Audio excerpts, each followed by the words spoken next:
Hey everybody. Hi guys, it's Siobhan and Kent. Kent.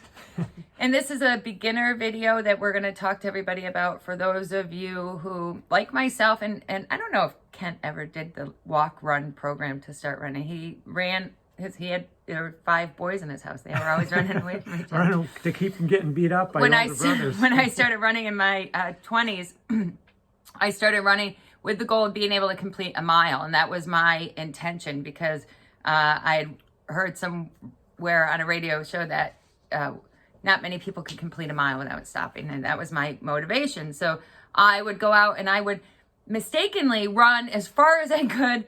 It wasn't very fast, but as far as I could, as fast as I could, or as hard as I could, until I couldn't anymore. And then I would stop in failure and I would walk the rest. And then, but slowly got to where I could make it so I could run the mile. And then that was a really nice check. Like I got the mile in, right? And then I built from there.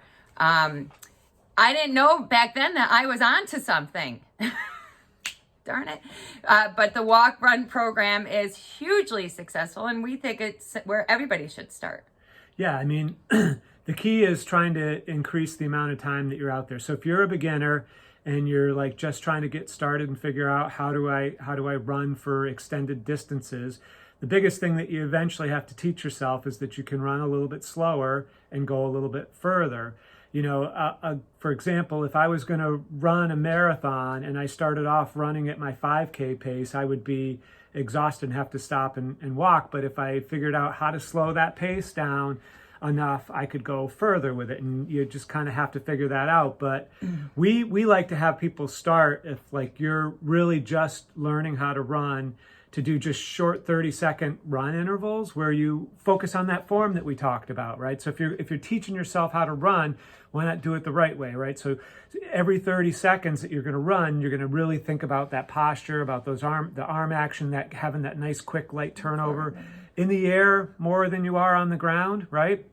And then, you know, a walk break, 2 minutes, whatever it might take, like make it be successful. This is kind of our key is, like, rather than trying to do something that's really hard that you might fail at, do something that you know you can succeed at, and then your mind realizes, oh, I can do that. I've done that. And then it's repeatable. It's repeatable. Right? And then, so you have this successful, repeatable, and it's attainable, right? So it's not like, I'm gonna start a running program, I'm gonna go out and run 3 miles.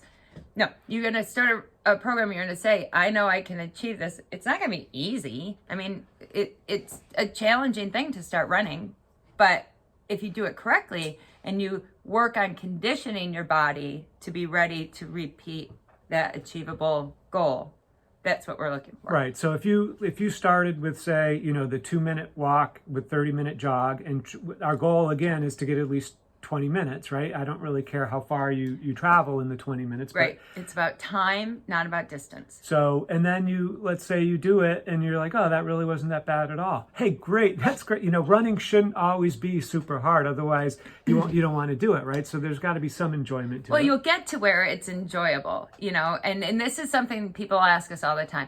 Oh gosh, I go out for a run and the first 10 minutes is just so hard. When does that get easier? It doesn't. Because your body is acclimating to the work. You know, you might know that you're going out for a run, but your body needs to get on board, right? And it takes about that 10 minutes for your heart and lungs to get on board with the rhythm of your blood flow. And then you start to get into what they call that nice, easy, you know, I don't know if it's the runner's high, but you get into a zone where your body is working with you, right? So it takes a little bit of patience, which seems odd when you're talking about running, right? So the build up to make your body conditioned to be able to go those distances. And then is those 30-second to 2-minute, your goal is to eventually get those 30 seconds to be longer and that 2 minutes to be shorter. Right. So that's the